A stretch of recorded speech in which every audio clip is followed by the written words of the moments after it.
আমাদের দেশের এই শাহবাগী নর্তকীগুলো আমার মাহারামের দরকার কি? যদি সকল পুরুষ আমার ভাই হয় কেন আমার বোরকা পরতে হবে?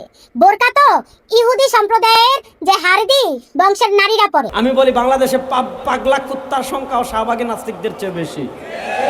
সুতরাং এই রাষ্ট্রে আমরা থাকবো, কসম আল্লাহর আমাদের শরীরে এক ফোঁটা রক্ত থাকবে, আর বাংলাদেশের শাহবাগীদের পক্ষে একটা আইন হবে, আমরা জীবিত থাকতে পারবেন না। নবীর সুন্নাহ ভালো লাগে না, নবীর দিন ভালো লাগে না, নবীর ইসলাম ভালো লাগে না, নবীর রাষ্ট্র পরিচালনা ভালো লাগে না, নবীর বিচার ব্যবস্থা ভালো লাগে না, নবীর অর্থনীতি ভালো লাগে না, নবীর নেতৃত্ব ভালো লাগে না। আপনি নবীর আদর্শের চেয়ে, নবীর ইসলামের চেয়ে, নবীর দ্বীনের চেয়ে আব্রাহাম লিঙ্কনের আদর্শ ভালো হয়ে যায়, রাশিয়ার আদর্শ ভালো হয়ে যায়, আমেরিকার আদর্শ ভালো হয়ে যায়। পশ্চিমারা বলে সকল ক্ষমতার মালিক জনগণ, এজন্য জনগণ যদি মদ খেতে চায় তারা বলে তারা যেহেতু মালিক খাবে, সমস্যা কি, খেতে দেন।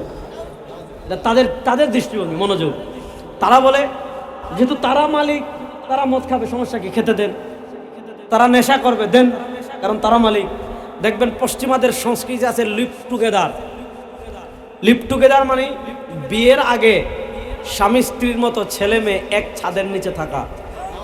এজন্য দেখবেন পশ্চিমাদের, আমাদের দেশের এই শাহবাগী নর্তকীগুলো, আমি বলি বাংলাদেশে পাগলা কুত্তার সংখ্যাও শাহবাগী নাস্তিকদের চেয়ে বেশি। সুতরাং এই রাষ্ট্রে আমরা থাকবো, কসম আল্লাহর আমাদের শরীরে এক ফোঁটা রক্ত থাকবে, আর বাংলাদেশের শাহবাগীদের পক্ষে একটা আইন হবে, আমরা জীবিত থাকতে পারবেন না। কসম আল্লাহর, আমরা জীবিত থাকতে পারবেন না ইনশাআল্লাহ। তামসা করেন নাকি বাংলাদেশে? এখন 2026, 2013 না,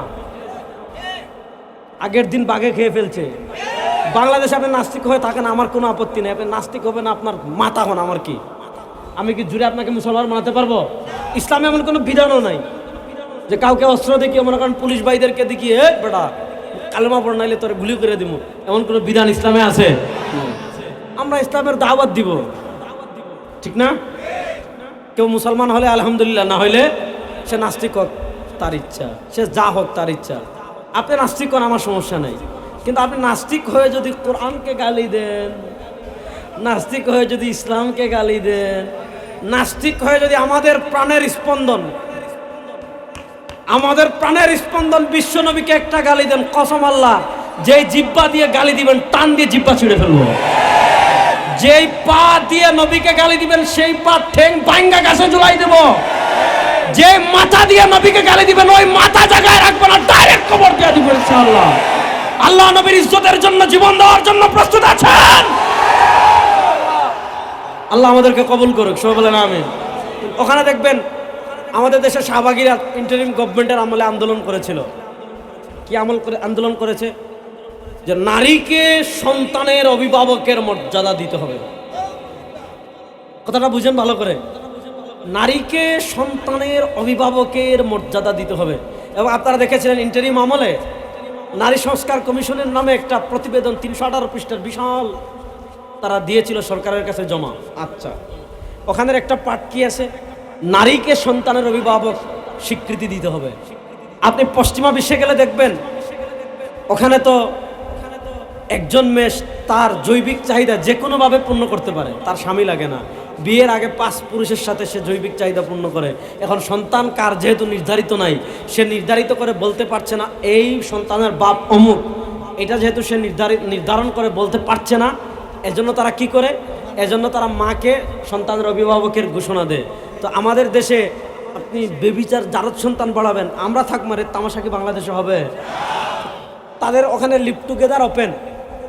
কেন ওপেন? কারণ তারা বলে যেহেতু জনগণ মালিক, জনগণ লিভ টুগেদার করতে চাইলে করবে, জনগণ সারা রাত ডিজে পার্টি করতে চাইলে করবে, জনগণ মদ খেতে চাইলে খাইবে, জনগণ জুয়া খেলতে চাইলে খেলবে, জনগণ আপনার সমকামী হতে চাইলে হইবে, জনগণ যদি LGBTQ হতে চায় হইবে, জনগণ যা মন চায় তা করতে পারবে। কেন? কারণ তাদের বিশ্বাসের জায়গা হলো সকল ক্ষমতার মালিক জনগণ। সুতরাং জনগণ যেহেতু সকল ক্ষমতার মালিক, এজন্য জনগণ যা মন চায় তা করবে। আর আমরা বলি সাতার মাতার জনগণ, আসমানের মালিক কে?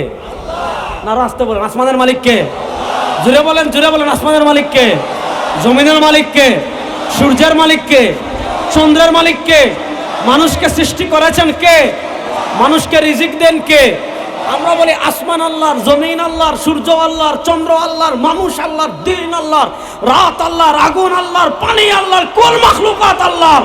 সুতরাং আল্লাহর জমিন মানুষ যেভাবে বলছে এইভাবে চলবে না, আল্লাহর জমিন আল্লাহর কোরআন যেভাবে বলেছে ওইভাবে চলবে।